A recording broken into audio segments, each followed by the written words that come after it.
Hey, it's Chris Matlashewski with the Built in Calgary team, and today I'm talking with Steve Norris here, owner of Snap Building Projects, and we're on one of his project sites right now, and he's doing a energy retrofit. So today, Steve's going to kind of run through the full gamut as to what he's doing on top of just beautifying a home and why it makes sense to go inside the walls and make your home that much more energy efficient. So Steve, appreciate you taking the time today.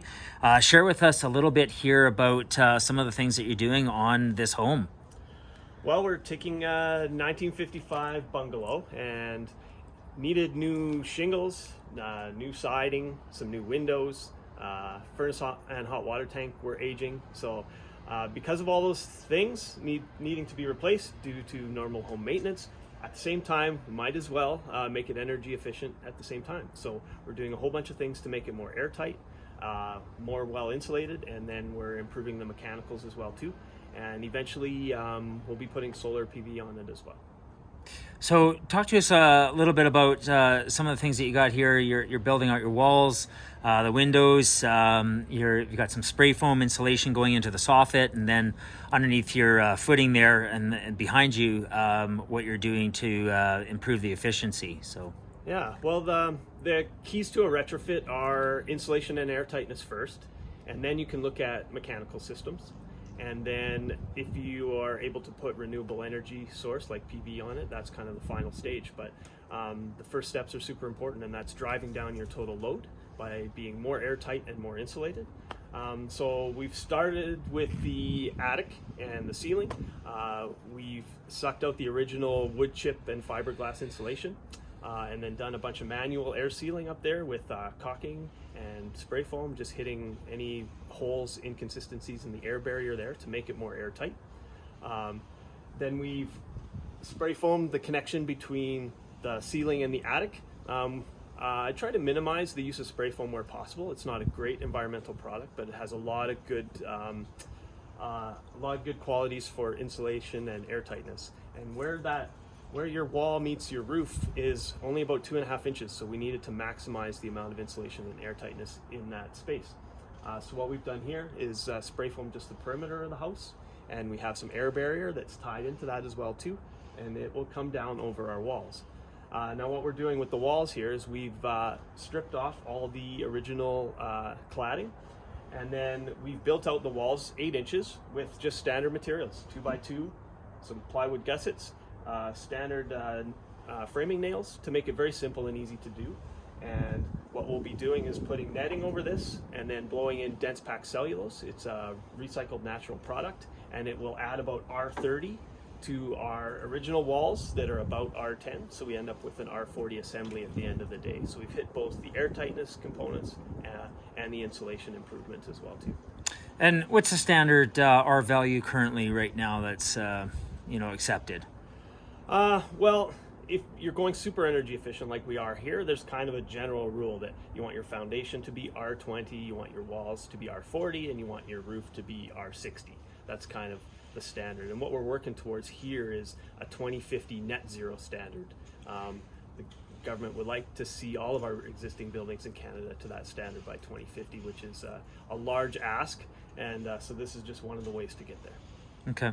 And sorry, what is a net 2050 standard? Net zero. Or so you're net zero. producing Okay. as much energy on site as you're using, which we will be here once the solar is installed. Okay. All right. And talk a little bit about the windows here and the upgrades that you're doing with your windows. Sure. What you see here is our 2 of 4 existing windows that were replaced not so long ago. So we don't want to be wasteful and demolish and throw out things that haven't reached their lifespan. So in the case of our existing windows, we're just making sure they're airtight, which is not usually the case for older windows. And then also for the rest of the windows, we're replacing them with good quality triple glazed, low E-coating windows. Particularly on this addition part of the house, very energy inefficient, had a large bay window which was very cold, gets a lot of ice on it, so there was some damage occurring there as well too. So we've changed some of those windows to a better placement as well. And if you can, maybe talk a little bit about the difference between triple pane and low E, which both are both enhance the efficiency of the home. But maybe if you can sort of touch on the difference between the two.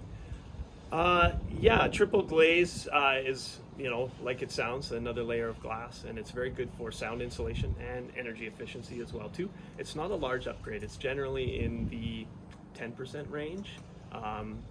And then the low E coatings, they save energy from being lost, and it also saves too much heat from being taken into the house when it's really sunny as well too. So they're both relatively inexpensive upgrades. You don't have to get the top of the line windows to get a good quality window. You just need something that's built to new standards. Perfect. Okay.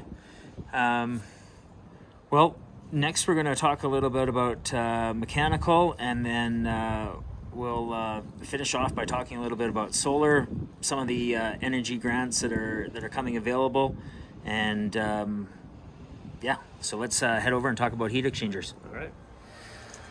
So now we've moved over and we're talking a little bit about the mechanical, and Steve here has installed a heat exchanger.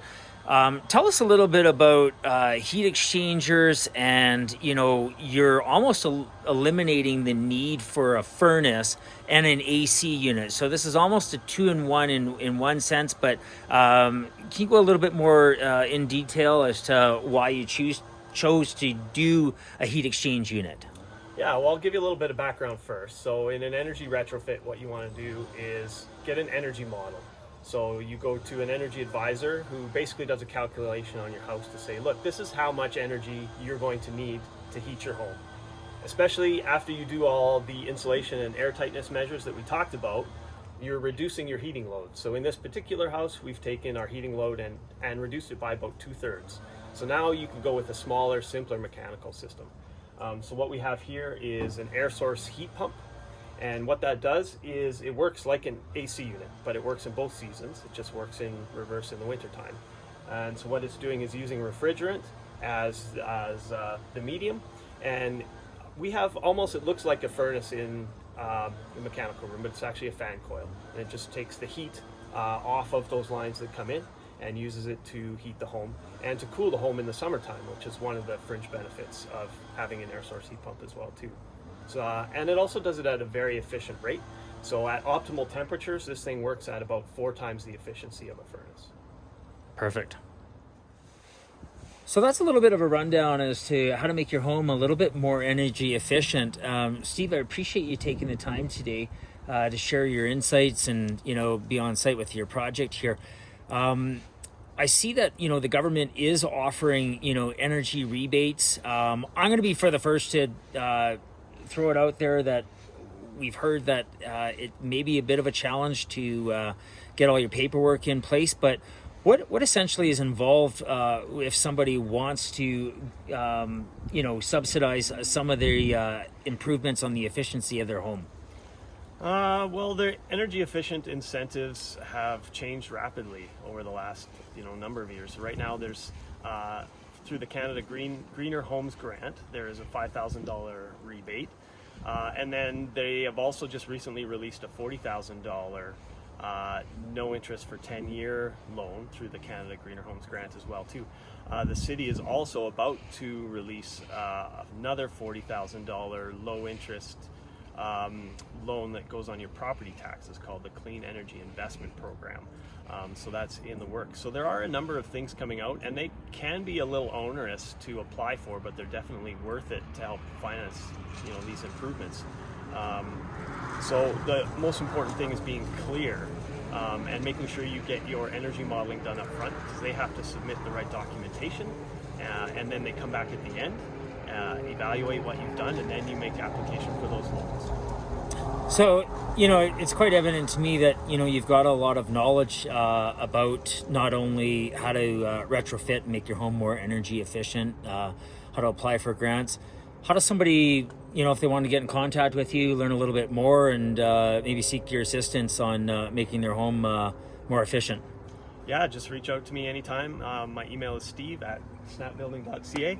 I also work with a company called Plaid Projects, and we take all these learnings that we do on these smaller kind of research-based super energy efficient homes and take that into multifamily as well too. So happy to talk about doing these kind of things on a bigger scale as well too. Awesome. Thanks, Steve. Bet.